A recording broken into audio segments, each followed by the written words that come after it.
বাংলা বলছি চ্যানেলটি সাবস্ক্রাইব করুন এবং সমস্ত অনুষ্ঠানের আপডেট পেতে বেল আইকনটি অন করুন।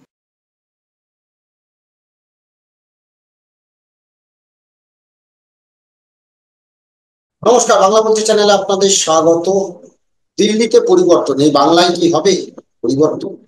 48-22 70 আসনের নির্বাচনে 48টি আসন পেল বিজেপি, 22টি আসন পেল আম আদমি পার্টি। ধরাশায়ী তিনজন হেভিওয়েট প্রার্থী।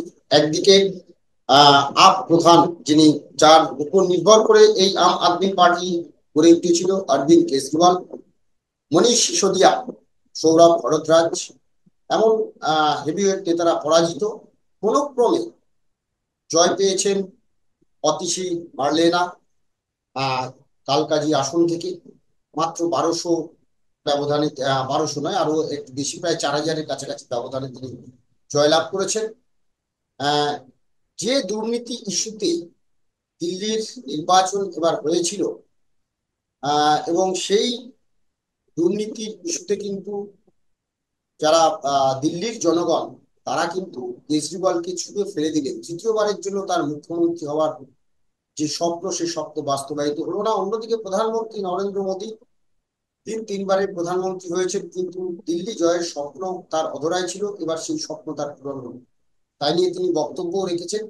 আর আজকে আমরা এই বিষয় নিয়ে আলোচনা করব যে আগামী 2026 তাহলে কি মিশন বাংলা কি বলছেন, আজকে আমরা এই বিষয় নিয়ে আলোচনা করবো। আমি বিপ্লব, আমার সঙ্গে রয়েছেন সাংবাদিক অরূপ কালী। অরূপদা, স্বাগত জানাচ্ছি। অরূপদা, এরপরে কি মিশন বাংলা বিজেপি কি বলবে? দেখো, বিজেপি এর পরে যে ভোটগুলো আছে আপাতত বলতে পারো এই বছরের জন্য আছে হচ্ছে মিশন বিহার, কারণ নভেম্বর মাসে ভোট এবং সেখানে বিজেপি এবার অল আউট সেখানে যাবে। হ্যাঁ, তারপরের বছর পশ্চিমবঙ্গে ভোট আছে, পশ্চিমবঙ্গে আছে, কেরলে আছে, আসামে আছে। তো সেখানে দাঁড়িয়ে এবার বিজেপি, এবার ওয়েস্ট বেঙ্গলে যেটা বললে যে মিশন বাংলা কিনা, বিজেপি সেন্ট্রাল লিডারশিপ যে কতটা ঝাঁপাবে এবং স্টেট লিডারশিপ কতটা তৈরি তার উপর নির্ভর করবে। এখনো পর্যন্ত যদি আমি দেখি, বিজেপির সব থেকে বড় জায়গা সেটা হচ্ছে এখনো পর্যন্ত কে রাজ্য সভাপতি হবে, সেটা এখনো পর্যন্ত কি এখনো ঠিক হয়নি। এবং বিজেপির কর্মী সমর্থকদের মধ্যে এটাই বড় প্রশ্ন সব থেকে, যে রাজ্য সভাপতি কবে। প্রচুর ইস্যুজ আছে, যে ইস্যুগুলোতে যেহেতু সামনে কোনো একটা মুখ নেই, সামনে কোনো একটা নেতা নেই, যে কি দল সংঘবদ্ধভাবে সেখানে নামতে পারছে না, এটা সব থেকে বড় জায়গা। তো এবার একটা দিল্লি ভোটের জন্য আটকে ছিল। এবার যখন জাতীয় সভাপতি হয়তো কিছুদিনের মধ্যে হয়ে যাবে, তারপরে রাজ্য সভাপতির নামও ঘোষণা হবে। এখন যেহেতু বিজেপির এন্টায়ার যেটা নির্বাচনী প্রসেসের পর নামগুলো ঘোষণা বাকি আছে, মন্ডল হোক বা জেলা সভাপতি, যে নামগুলো বাকি আছে সেটা মনে করা হচ্ছে রাজ্য সভাপতি নাম ঘোষণার পর যে ওই নামগুলো ঘোষণা করা হবে। বিপ্লব, তাই এইটা প্রথম একদিক। এবং দ্বিতীয়ত হচ্ছে, দেখো বিজেপির সেন্ট্রাল এরা আহ, কতটা ভাবে কোমর কষে পশ্চিমবঙ্গে আসতে চায়, সেটা সব থেকে বড় জায়গা। যেমন ধরো এই আম আদমি পার্টিকে আমরা যেটা দেখেছিলাম, যে ওদের একাধিক নেতা এবং শীর্ষ নেতাকে পর্যন্ত তারা জেলে পুরে দিয়েছিল ইডি বা নানা এতে। আজকেও নরেন্দ্র মোদীর ভাষণ যখন শুনছিলাম, উনি বলছিলেন যে দুর্নীতির বিরুদ্ধে এরা বলেছিল সমাজ সংস্কার করবে, এসে মানুষকে সঙ্গে আর কি দুশ্মনী করেছে, নিজেরাই দুর্নীতিতে নিমজ্জিত হয়ে গেছে। ফলে ওখানে দুর্নীতি নিয়ে বিজেপি যতটা সরব বা মাথা পর্যন্ত গেল, ওয়েস্ট বেঙ্গলে কিন্তু বিজেপি অতটা যায়নি মাথা পর্যন্ত। বারবার করে বলা হয়েছে নানা রকম দুর্নীতির কথা, কিন্তু একটা কোনো স্তর পর্যন্ত কি আটকে গেছে, তারপরে কিন্তু আর বিপ্লব জল উপরের দিকে ওঠেনি। ঠিক আছে, এবার এবার আহ, স্বাভাবিক মিশন তো থাকবে, কিন্তু এই মিশনটা ফুলফিল করতে গেলে বিজেপিকে অল আউট আসতে হবে। সেই অল আউট আসতে গেলে যেমন রাজ্য স্তরেও তৈরি থাকতে হবে, সেন্ট্রাল স্তরেও তৈরি থাকতে হবে। বলছো, আমরা যদি দেখি অল আউট হচ্ছে, আহ এখানে তৃণমূল নেতাদের বিরুদ্ধে ভুরি ভুরি দুর্নীতির অভিযোগ। আহ, আহ, কেন্দ্রীয় এজেন্সিগুলো সেগুলোর তদন্ত করছে, কিন্তু সেই তদন্তগুলো কোথাও গিয়ে যেন থমকে আছে। তাহলে কি আবার সেই তদন্ত, গ্রেপ্তার, এইসবের মধ্য দিয়েই কি বলা হচ্ছে, যেরকম আমরা কেজরিওয়ালের ক্ষেত্রে দেখেছি? যদিও হেমন্ত সোরেনের ক্ষেত্রে, অর্থাৎ ঝাড়খণ্ডে কিন্তু সেটা হয়নি, জেলে গেছেন হেমন্ত সোরেন, আর চলে গেছেন কেজরিওয়াল, কিন্তু তিনি কেজরিওয়াল হেমন্ত সোরেন ফের শপথে বহাল হলেন যা রাজ্যের জনগণের ভোটে, কিন্তু কেজরিওয়াল কি চলে যেত এই জায়গাটা থেকে। তাহলে কি ওই এই বিষয়টাই যেতে হবে যে কেন্দ্রীয় তদন্ত এজেন্সিকে আবার সক্রিয়তা, তারপরে গ্রেফতার, এই বিষয়টা। দেখো, কেজরিওয়াল আর হেমন্ত সোরেনের এটা আলাদা। কারণ কেজরিওয়ালের যে রাজনীতি, সেই রাজনীতিটাই তিনি এসেছিলেন দুর্নীতির বিরুদ্ধে লড়াই করে। ইন্ডিয়া এগেনস্ট কারাপশন এই স্লোগানটা দিয়ে ইনি এসেছিলেন, এবং ওনাকে সবাই ভেবেছিল যে উনি দুর্নীতির বিরুদ্ধে একটা মুখ, এবং সেটাই ওনার ইমেজ ছিল। একটা হচ্ছে দুর্নীতির বিরুদ্ধে মুখ, আর একটা হচ্ছে আম আদমি, গলায় একটা মাফলার, পায়ে একটা জুতো, হাওয়াই চটি না, এমনি চামড়ার জুতো, একটা ছোট গাড়ি, আর কি আমাদের লোক, আম আদমি পার্টি, মধ্যবিত্তের লোক। সেই জায়গাটা ওইদিকে সোরেনের ওখানে দুর্নীতিটা খুব একটা বড় ইস্যু নয়, কারণ ওর বাবা এবার কি হেমন্ত সোরেনের বাবা শিবু সোরেন, তার বিরুদ্ধেও দুর্নীতির অভিযোগ ছিল। যে যখন তোমার মনে আছে নরসিমা রাওয়ের আমলে যখন সাংসদ কেনা বেচা হয়েছিল, ফলে ওখানে দাঁড়িয়ে দুর্নীতিটা কোনো বড় ইস্যু না, বা হেমন্ত সোরেনের কি রাজনীতি সেটাও দুর্নীতিকে কেন্দ্র করে ঘোরে না, বরঞ্চ এখানে কেজরিওয়াল যেটা ভেবেছিল যে দুর্নীতিটাকে উনি একটা সিম্প্যাথি ওয়েভ ক্রিয়েট করতে পারবেন। তাই জন্য উনি বারবার করে বলেছিলেন যারা যারা মনে করেন যে আমি আবার জেলে চলে যাব, তাহলে ভোট দেবেন বিজেপিকে। তাহলে আর কি উনি একটা সিম্প্যাথি ক্রিয়েট করতে চেয়েছিলেন, যে তার দুর্নীতি যাতে মানুষের মধ্যে যায়, যে সিম্প্যাথি একটা হয়। কিন্তু সেটা কিন্তু হয়নি, উল্টে যারা যারা যারা যারা ধরো দুর্নীতির অভিযোগ লেগেছে তাদের সবাইকেই কিন্তু পরাজিত বাদ হয়েছে। দিয়ে দেওয়া হয়েছে। এবং এবং যেটা হচ্ছে বিজেপির এটা আরো কতগুলো ডিফারেন্স আছে। ধরো তোমার দিল্লিতে কিন্তু পুরোটাই আরবান এলাকা, গ্রামীণ এলাকা খুব একটা নেই। কিন্তু পশ্চিমবঙ্গে যেমন আরবান এলাকা আছে, তার থেকে অনেক বেশি গ্রামীণ এলাকা আছে। ফলে গ্রামীণ এলাকা আর আরবান এলাকার তো ভোটের প্যাটার্ন এক হয় না। এবং সব থেকে বড় জিনিস, এখানে মমতা বন্দ্যোপাধ্যায় একটা নিজের কোর ভোট তৈরি করে ফেলেছেন। প্রায় 33% সেখানে তার কোর ভোট তৈরি করে ফেলেছেন। তাছাড়া বিভিন্ন প্রকল্পের সুযোগ সুবিধা এগুলো তো আছেই।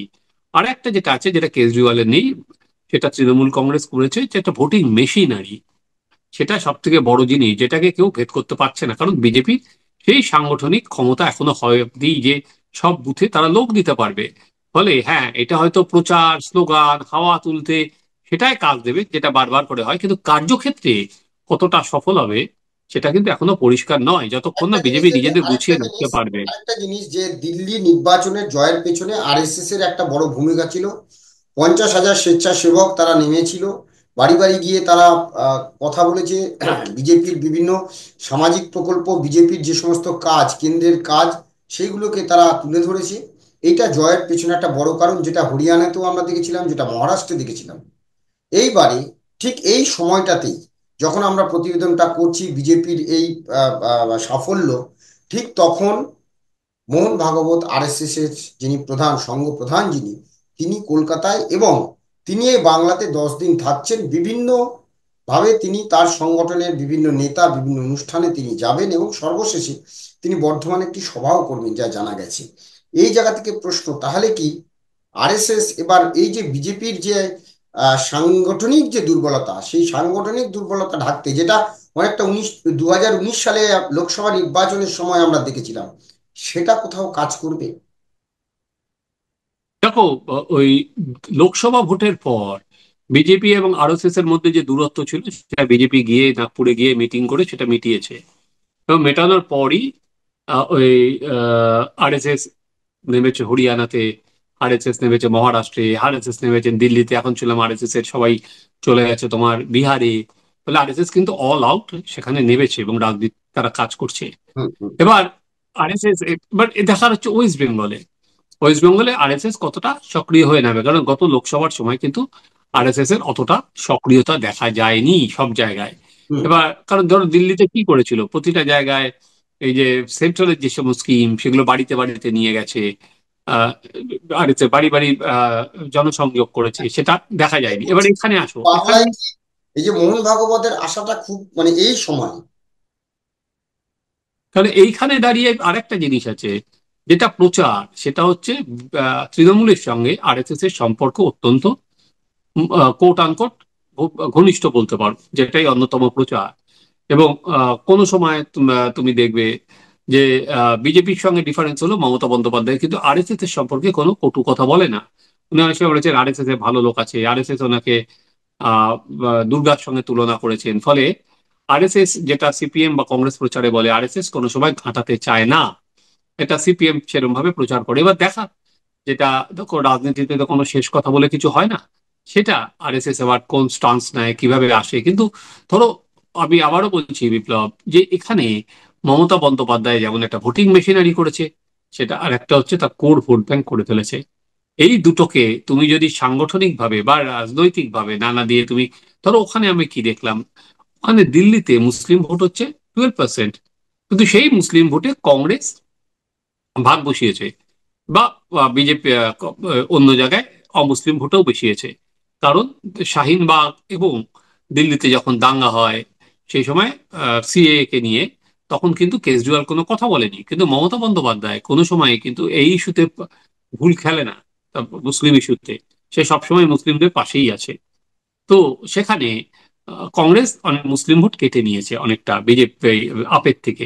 কিন্তু এখানে তো সেরকম কেউ নেই, এখানে এমন একটা কোনো দল নেই, ধরো নৌসাদ বা এরা, যে মুসলিম ভোটটা অনেকটা এখনো পর্যন্ত দেখা যাচ্ছে না। আমি জানি না ভোটের সামনে এসে কি দাঁড়াবে, এখনো পর্যন্ত কিন্তু দেখা যাচ্ছে না। তাই তোমার এরকম ভাববার নেই যে বিজেপি বিশাল এই করে লাভ আর কি আহ, ময়দানে নামলেও সেখানে যে বিরাট কোনো একটা, হ্যাঁ আমি আবারও বললাম, এটা ফেসবুকে হতে পারে, এটা টুইটারে হতে পারে, বিজেপির আইটি মাধ্যম অত্যন্ত শক্তিশালী, যেটা তোমার 200 আসন পার করে দিয়েছিল, পরবর্তীকালে এখানে 35টা আসন পার করে দিচ্ছিল। কিন্তু যখন আর কি গ্রাউন্ডে হয়, সেই গ্রাউন্ডে কিন্তু অনেক এগিয়ে আছে। ফলে সাংগঠনিকভাবে বিজেপি বা আরএসএস কিভাবে মোকাবিলা করে তার উপর কিন্তু সব নির্ভর করবে ওখানে। একদম সেদিকেই নজর থাকবে এখন আমাদের, যে আহ, যতই যাই হোক এই বাংলায় কিন্তু মমতা বন্দ্যোপাধ্যায়ের নিজস্ব একটা ভোট এবং সেই সঙ্গে একটা ভোট মেশিনারি, এই ভোট মেশিনারিকে যদি ভাঙা না যায়, শুধুমাত্র হিন্দুত্বকে দিয়ে কি ভোট হবে, প্রশ্ন কিন্তু সেটাই। এখন দেখার যে সত্যি সত্যি সাংগঠনিক দুর্বলতাকে ঢেকে দিতে পারে কি আরএসএস এর সংগঠন, এবং এরা যে মোহন ভাগবত 10 দিন ধরে থাকবেন তিনি তার সংগঠনকে চাঙ্গা করে কি মাঠে নামাবেন মমতা বন্দ্যোপাধ্যায়ের বিরুদ্ধে, প্রশ্ন অনেক। সেদিকেই নজর থাকবে। ধন্যবাদ অরূপদা, ধন্যবাদ। আপনাদের সবাই ভালো থাকবেন। নমস্কার।